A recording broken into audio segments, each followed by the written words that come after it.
Hello, my name is Rodney Stidham. This is my presentation on play therapy in elementary schools for Dr. Shelton in SC 540. The history of play therapy. The history of play therapy was used in child psychotherapy by Anne Freud, which she was pioneer along with Margaret Lowenfeld and Melanie Klein. They developed theories and practices that transmits and communicates the child's unconscious experiences, desires, thoughts, and emotions. Based on the premises of play that transmits and communicates the child's unconscious experience, desires, thoughts, and emotions, it was rooted in a person-centered approach by Carl Rogers, which with him it was termed a person-centered therapy at that time. But this was largely a protest against the diagnostic prescriptive perspectives of that time.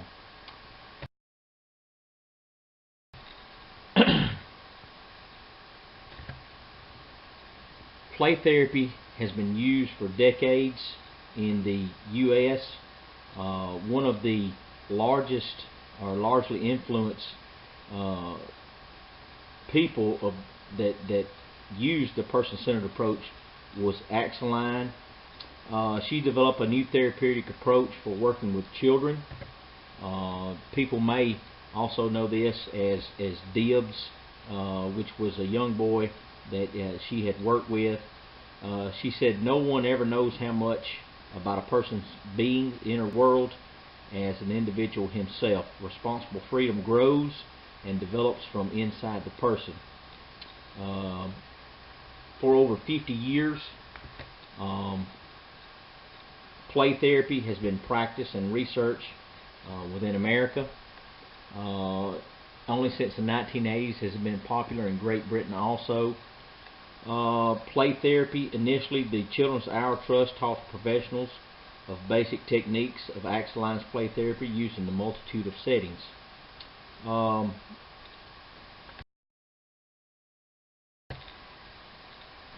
Types of play therapy: you have directive and non-directive play therapy.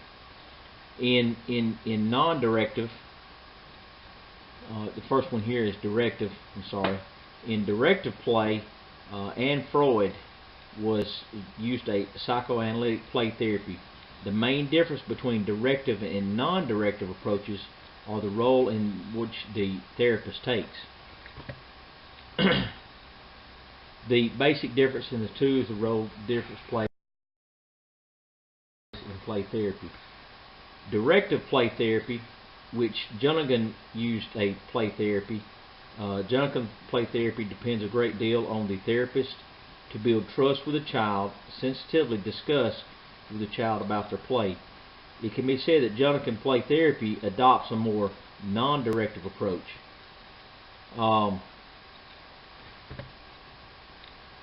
The therapist is the guide and the interpreter. It is psychoanalytic play and also a directive approach. It was originally developed by Sigmund Freud, and as you can see here, here's an example of the child at play and the client and the therapist playing together. Non-directive play therapy, the process leaves the direction of therapeutic process in the hands of the child. Carl Jung elucidated this type of play therapy. Junnigan plays therapy depends a great deal on the therapist to build trust with the child and sensitively discuss with the child about their play. And you can see here that the child is playing with a house and a home, which we'll get to a little bit later on some different tools and things. The theoretical principles. There's actually 3 of these, or play therapy emphasizes the client as Trustworthy play therapy is based upon three critical theoretical principles: actualization, which is human beings are motivated by innate tendency to develop constructive and healthy capacities. This tendency is to actualize each person's inner potentials, including creativity, curiosity, and the desire to become more effective and autonomous. Next one is the need for positive regard. All people require warmth, respect, and acceptance from others, especially the significant others. We all know what it needs. We all know what it means to us to be needed and to be loved and so forth, and that's what they're talking about here. As children grow and develop, this need for positive regard transforms into a secondary learned need for positive self-regard. The third one, play as communication. Children use play as their primary medium of communication. Play is a format for transmitting children's emotions, thoughts, and perceptions. It is a medium that is primarily creative.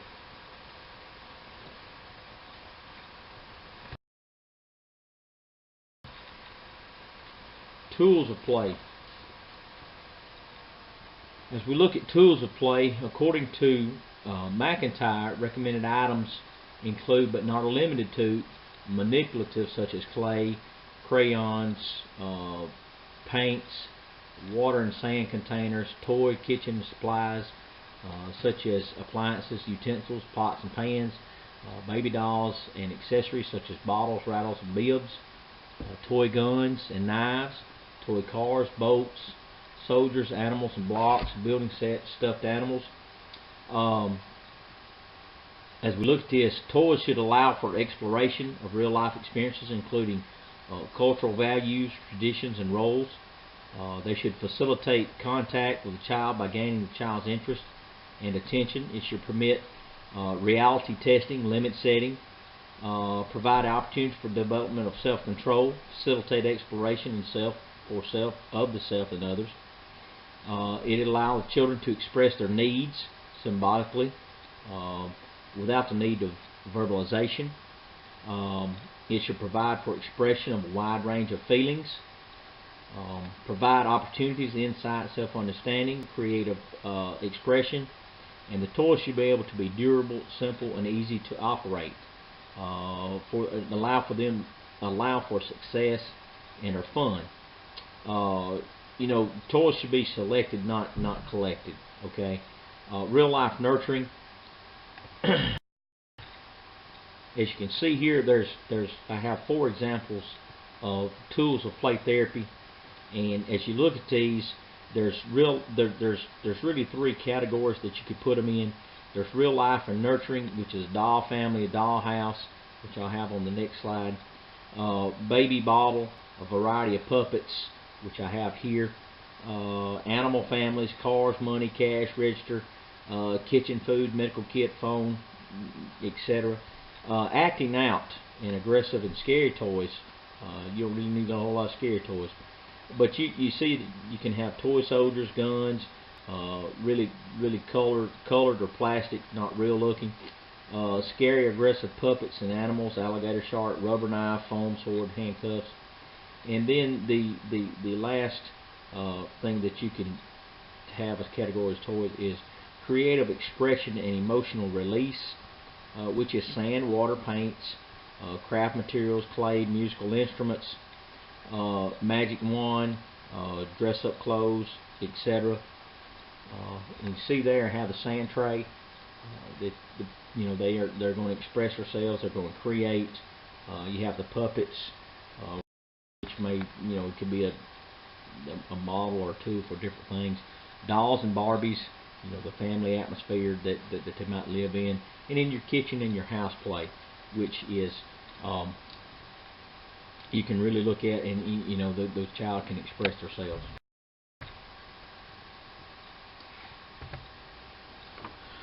The process of play therapy. The materials should be placed in areas easily located to the session. Students should be introduced. They come to the play area. The student is allowed to play with whatever materials he or she chooses for the allotted time.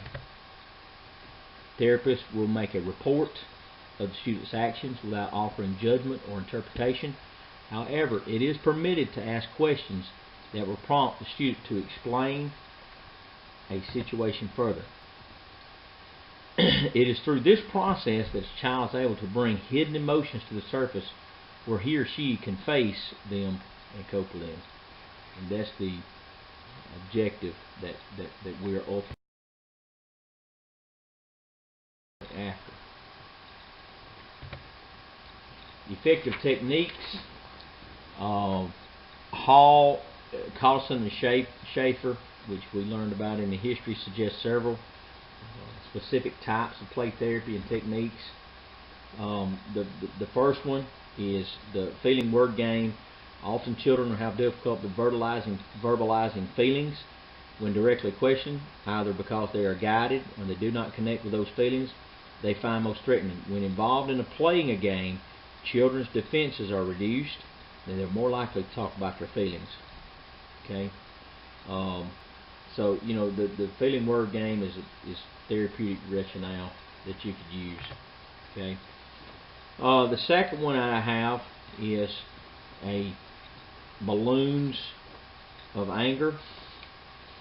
It is crucial to help children understand what anger is and how to release it appropriately. Make sure it's an enjoyable, effective technique that provides children with a visual picture of anger and the impact it can have on them and their environment. It allows children to see how anger can build up inside of them, and how, if it is not released slowly and safely, anger can explode and hurt themselves and others. The balloons of anger is effective for aggressive children who have difficulty controlling their anger, and for withdrawn children who internalize anger instead of expressing it. The technique can be used in the individual or group format. Is a technique that uses exploding canisters and demonstrate and occurs when anger is not released safely.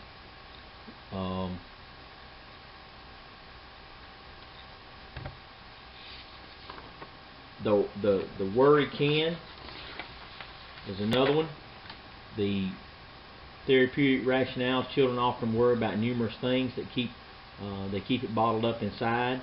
These worries may be the root of some of the presenting problems, such as fears, peer conflict, temper tantrums, and separation anxiety. It is an effective method for helping children to identify and discuss their worries with an adult and other children. Worry can be used in the individual and a group format. It can be adapted and used in the anger can or as a sad can. What we do, the description of the can is: first, the therapist cuts a strip of paper large enough to completely cover the can. And then what happens next, strip of glue to the can, put at the top. Often children will develop their own solutions to their problems. If this does not occur, the therapist should be directive and intervene with suggestions in the context of play. The therapist needs to keep the play in the third person, as will allow them to maintain a distance from the problem in order to solve it. And the fourth one is using the puppet to create a symbolic client. The puppet serves as a role in play therapy. Frequently, children project their thoughts and feelings into puppets. In this way, the puppet allows children the distance needed to communicate their distress. Furthermore, the puppet serves as a medium for the therapist to reflect the understanding, provide corrective emotional experiences in the context of children's play. Most children naturally project their experiences onto puppets. However, some children are too fearful and withdrawn. The creation of a symbolic client removes the focus from the child, thereby increasing the child's comfort level and allowing him to remain in a safe emotional distance. The spy and sneak game. The spy and sneak game was designed to transform negative family interactions into positive ones, which would increase a family member's enjoyment of each other and improve their self-esteem. Parents begin to see many of the children's positive qualities and start to reward good behavior. Children realize that they get more attention by acting in a positive manner than in a negative one.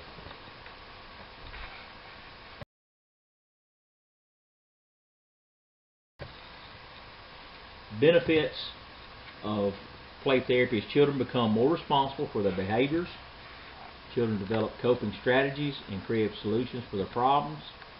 They develop respect for themselves and others, and they learn how to express their emotions.